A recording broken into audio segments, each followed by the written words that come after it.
আসসালামু আলাইকুম। সংবাদে আপনাদের সবাইকে স্বাগত জানাচ্ছি। আমি ফিরোজ তোহা। শুরুতেই আরবে কেবলস সংবাদ শিরোনাম। বাংলাদেশের সর্বশেষ গুরুত্বপূর্ণ আপডেট সংবাদে আপনাকে স্বাগত। শুরুতেই সংবাদ শিরোনাম, পরে বিস্তারিত। প্রথমেই জানাবো, বিদ্যুৎ মন্ত্রী বললেন কয়েকদিন পর সরকারি কর্মকর্তা কর্মচারীদের বেতন দেওয়াটাও কঠিন হয়ে যাবে। বিদ্যুৎ জ্বালানি খনিজ সম্পদ মন্ত্রী ইকবাল হাসান মাহমুদ টুকু বলেছেন, আমরা ধ্বংসস্তূপের মধ্যে দাঁড়িয়ে আছি। আওয়ামী লীগ সরকারে এত ঋণ করে গেছে যে সরকারি কর্মকর্তাদের বেতন দেওয়াটাও আমাদের জন্য কঠিন হয়ে যাচ্ছে। যদি ঠিকমতো পরিকল্পনা না হয়, আগামীতে আমরা মনে হয় সরকারি কর্মকর্তা কর্মচারীদেরকেও বেতন দিতে পারবো না। এরপর জানাবো, গরম এবং লোডশেডিংয়ে মরছে মুরগি, পথে বসছে খামারিরা। তীব্র তাপপ্রবাহ এবং টানা ৫ থেকে ৭ ঘন্টা লোডশেডিংয়ের কারণে বিদ্যুৎ থাকে না। বাতাসের অভাবে হঠাৎ করে শ্বাসকষ্ট এবং হিট স্ট্রোক সহ নানা কারণে নিমিষেই নেতিয়ে পড়ে মারা যাচ্ছে লক্ষ লক্ষ মুরগি। অবস্থায় খামারিরা পথে বসে যাচ্ছে। এদিকে তারেক রহমানের উন্নয়ন কর্মকাণ্ডের সমর্থনে বিএনপির ছাত্রদলের শোভাযাত্রা। বিএনপি চেয়ারম্যান প্রধানমন্ত্রী তারেক রহমানের উন্নয়ন ভাবনা ও জনকল্যাণমূলক কর্মকাণ্ডের প্রতি সমর্থন জানিয়ে ঢাকা বিশ্ববিদ্যালয় ঢাবি ক্যাম্পাসে বর্ণাঢ্য শোভাযাত্রা করেছে বাংলাদেশ জাতীয়তাবাদী ছাত্রদল। এবারে জানাবো, মাদক ব্যবসায়ীরা ১০০ কোটি টাকা দিলেও নেব না বললেন ওসি। একজন মাদক ব্যবসায়ী ইয়াবা বিক্রি করে আমাকে ১০০ কোটি টাকা দিতে চেয়েছিল, সেটি আমি নেইনি, এমন মন্তব্য করেছেন পিরোজপুর সদর থানার ভারপ্রাপ্ত কর্মকর্তা ওসি মোহাম্মদ শরীফুল ইসলাম। তিনি বলেন, আমি কোনো মাদক কারবারির কাছ থেকে একটি পয়সাও নেব না, মাদক নির্মূল করব, এটাই আমার কাজ। এবং সর্বশেষ জানাবো, ৮ পুলিশ সদস্যকে ধরে নিয়ে গেছে নিষিদ্ধ সংগঠন। পাকিস্তানে তুমুল সংঘর্ষ। পাকিস্তান শাসিত কাশ্মীরে নির্বাচন চলাকালীন বড় ধরনের উত্তেজনা সৃষ্টি হয়েছে। সেখানে হাইওয়ে পুলিশের ৮ সদস্যকে অপহরণ করা হয়েছে বলে জানিয়েছে স্থানীয় পুলিশের সদস্যরা। আজ এক সংবাদ সম্মেলনে কথা জানায় আজাদ কাশ্মীর পুলিশের মুখপাত্র খাওয়ার আলী শওকত। তিনি বলেছেন, নির্বাচনের দায়িত্ব পালনকালে ওই পুলিশ কর্মকর্তাদেরকে ধরে নিয়ে গেছে সংগঠনটি। এই ঘটনা এখন ওই এলাকায় পরিস্থিতি থমথমে অবস্থা বিরাজ করছে। প্রিয় দর্শক, এতক্ষণ শুনছিলেন সংবাদ শিরোনাম, এবারে বিস্তারিত। তবে তার আগে বন্ধুরা, অনুরোধ থাকবে এই সংবাদটিতে একটি লাইক দিন। এই চ্যানেলে আপনি নতুন হয়ে থাকলে আমাদের সংবাদটি দেখতে দেখতে চ্যানেলটি সাবস্ক্রাইব করে রাখুন। কমেন্ট করে বন্ধুরা আপনার মূল্যবান মতামত জানিয়ে দিন আপনি বিশ্বের কোন দেশ থেকে বা বাংলাদেশের কোন স্থান থেকে আমাদের সংবাদটি দেখছেন এবং শুনছেন। আর বন্ধুরা, সংবাদটি আপনার সোশ্যাল মিডিয়া ফেসবুকে শেয়ার করে বন্ধুদেরও দেখার সুযোগ করে দিন। গাজা যুদ্ধে আপনি যদি নিরীহ ফিলিস্তিনিদের ভালোবেসে থাকেন বন্ধুরা, কমেন্ট বক্সে কমেন্ট করে সেটি পুরো বিশ্ববাসীকে আমাদের এই তাজা আপডেটটি দেখার সুযোগ করে দিন। এবারে বিস্তারিত। আর বন্ধুরা, দেখতেই থাকুন আমাদের এই লেটেস্ট আপডেট সংবাদ। বিদ্যুৎ মন্ত্রী বললেন, যে অবস্থা শুরু হয়েছে দেশে, কয়েকদিন পর সরকারি কর্মকর্তা কর্মচারীদের বেতন দেওয়া আমাদের জন্য খুবই কঠিন হয়ে পড়বে বলে জানান তিনি আরও জানিয়েছেন, যে অবস্থায় হাসিনা আমাদেরকে রেখে গেছে, আমরা এখান থেকে আসলে একটি ভয়াবহ বিপর্যয়ের মধ্যে আছি। অবস্থা চলতে থাকলে আগামীতে আমরা সরকারি কর্মকর্তা কর্মচারীদেরও বেতন দিতে পারবো না বলে জানান তিনি আরও জানান, বাংলাদেশটাকে আমরা একটি ভালো অবস্থানে নিয়ে যেতে চাই, কিন্তু বিগত সরকারের যে ঋণ রয়েছে সেগুলোতে আমরা হাসফাস করছি।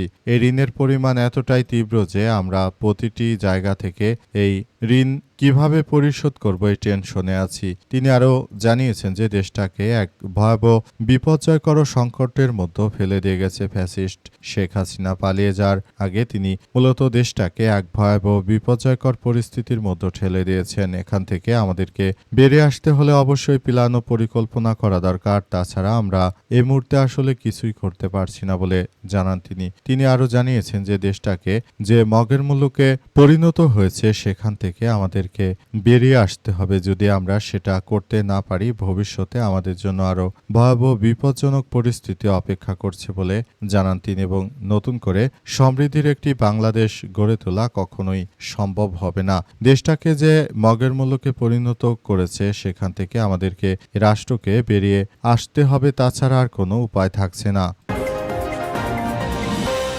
গরম এবং লোডশেডিংয়ে মরছে মুরগি, পথে বসছে হাজার হাজার খামারি।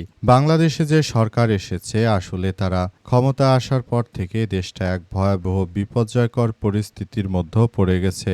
আসলে দেশটাকে তারা এক ভয়াবহ বিপদের মধ্যে ঠেলে দিয়েছে। অতীতে কখনোই এত বিপুল পরিমাণ লোডশেডিং হয়নি যতটা বর্তমান সময় হচ্ছে। বর্তমান এই অদক্ষ সরকারের কারণে মূলত এত বিপুল পরিমাণ লোডশেডিংয়ে বাংলাদেশের অসংখ্য মানুষ তারা তাদের ব্যবসাকে গুটিয়ে নিতে বাধ্য হচ্ছে। দেশে যে পরিমাণ ঘটনাগুলো ঘটছে সেটা আসলে আমাদের সবার জন্য খুবই বিপজ্জনক এক অধ্যায় হিসেবে দাঁড়িয়েছে। এখান থেকে আমরা বলে দিতে চাই যে বাংলাদেশটা আর ভবিষ্যতের দিকে এগিয়ে যাবে না। দেশটা স্থবির হয়ে পড়েছে। এই দেশটা আসলে কিভাবে উন্নতির দিকে যাবে, কারণ দেশটা শুরু হওয়ার আগেই শেষ হয়ে যাওয়ার উপক্রম হয়েছে। বাংলাদেশটাকে তারা ধ্বংসস্তূপে পরিণত করার কারণে বিদ্যুৎ ও গ্যাস দিতে ব্যর্থ হয় বর্তমান সরকার যে কার্যক্রম শুরু করেছে। দেশের প্রতিটি খামারি মাঠে পথে বসে যাবে। যদি এভাবে চলতে থাকে তাহলে ভবিষ্যতে আমাদেরকে আরো বেশি ভয়াবহ বিপর্যয়কর পরিস্থিতির মধ্য দিয়ে যেতে হবে। এখান থেকে মূলত আমাদেরকে আর পেছন ফিরে যাওয়ার কোনো সুযোগ থাকবে না। সরকার দেশটাকে এক সর্বনাশের দিকে ঠেলে দিচ্ছে। এই সরকার আসলে এভাবে দেশটিকে ধ্বংস করবে সেটা যদি আগে থাকতে সবাই বুঝতো তাহলে মনে হয় তারা ভোট দিত না। বন্ধুরা, আপনি তাদেরকে ভোট দিয়ে কিভাবে পস্তাচ্ছেন এবং আপনার এলাকায় বর্তমান কত ঘন্টা লোডশেডিং হয় সেটি আমাদের কমেন্ট করে জানিয়ে দিতে পারেন। তারেক রহমানের উন্নয়নকে সমর্থন জানিয়ে ঢাকা বিশ্ববিদ্যালয় ছাত্র দলের আনন্দ শোভাযাত্রা। আসলে তারেক রহমান দেশে আসার পর যেভাবে উন্নয়ন কার্যক্রম আসলে শুরু করেছে, এটা থেকেই বিএনপির নেতাকর্মীরা তারা অনেক বেশি খুশি হয়েছে। তারা আসলে বলতে চায় তাদের তারেক রহমান নেতা বাংলাদেশের সব থেকে সফল। তিনি দেশটাকে এক অনন্য উচ্চতায় নিয়ে গেছেন। মাত্র এত অল্প দিনেই তারেক রহমান ফ্যামিলি কার্ড দিবেন। আবার তারেক রহমান তিনি দেশে খাল খনন করেছেন, গাছ রোপণ করেছেন। দেশটাকে তিনি আধুনিক এক রাষ্ট্রে পরিণত করার জন্য কাজ করছেন। তারেক রহমান দীর্ঘদিন ধরে লন্ডনে ছিলেন। তিনি বাংলাদেশকে নতুন লন্ডন বানিয়েছেন। এজন্য ছাত্রদলের নেতাকর্মীরা তারা রাস্তায় নেমে তারেক রহমানের প্রতি সমর্থন জানিয়ে আনন্দ শোভাযাত্রা করেছে। ঢাকা বিশ্ববিদ্যালয় থেকে হাজার হাজার নেতাকর্মীরা আজ রাস্তায় নেমে এই আনন্দ শোভাযাত্রা করেছে। তাদের উদ্দেশ্য ছিল তারেক রহমানকে এক অনন্য উচ্চতায় নিয়ে যাওয়া। আসলে তারেক রহমানকে এই মুহূর্তে তারা এমনভাবে ভোজন করতে শুরু করেছে মনে হচ্ছে তার মতো অতীতে এত ভালো কোনো সরকার ছিল না। তিনি একমাত্র প্রধানমন্ত্রী যিনি বাংলাদেশটাকে অনন্য উচ্চতায় নিয়ে গেছেন। মাদক ব্যবসায়ী ১০০ কোটি টাকা দিলেও নেব না বললেন ওসি। একজন মাদক ব্যবসায়ী আমাকে ইয়াবা বিক্রি করে ১০০ কোটি টাকা দেওয়ার কথা বলেছিল, তারপরে আমি নেইনি, এমন মন্তব্য করেছেন পিরোজপুর সদর থানার ভারপ্রাপ্ত কর্মকর্তা ওসি মোহাম্মদ শরীফুল ইসলাম। তিনি জানিয়েছেন যে ৬ নম্বর ওয়ার্ডের আউজোড়া সরকারি প্রাথমিক বিদ্যালয় প্রাঙ্গণে মাদক সন্ত্রাস, কিশোর গ্যাং, চাঁদাবাজি ও চুরির বিরুদ্ধে আয়োজিত সামাজিক প্রতিরোধ ও সচেতনতামূলক কার্যক্রম চালাতে গিয়ে তিনি এমন কথা বলেছেন। তিনি আরও জানান, আমরা দেশটাকে একটি ভালো অবস্থানে নিয়ে যাওয়ার জন্য যারা সরকারি কর্মকর্তা কর্মচারী রয়েছি তারা আসলে দীর্ঘদিন ধরে চেষ্টা করছি। তবে দেশের রাজনৈতিক নেতাদের কারণে সম্ভব হয় না। আমাদের উপর যদি রাজনৈতিকভাবে কেউ প্রভাব বিস্তার না করে তাহলে পুলিশই বাংলাদেশের ইতিহাসে সব থেকে ভালোভাবে দেশের মানুষের পাশে দাঁড়াতে পারবে। পুলিশের মতো আর কোনো বাহিনী এভাবে দেশের সাধারণ মানুষের পাশে দাঁড়াতে পারবে না। এখান থেকে আমাদেরকে বেরিয়ে আসতে হবে এবং আমরা একটি সুন্দর ও সমৃদ্ধির একটি রাষ্ট্র কাঠামো আমরা গড়ে তুলতে পারবো বলে জানিয়েছেন তিনি আরো মনে করেন দেশটাকে এক ভয়াবহ বিপর্যয় থেকে রক্ষা করার জন্য এই মুহূর্তে আমাদের সবাইকে আরো বেশি সতর্ক ও সাবধান থাকতে হবে।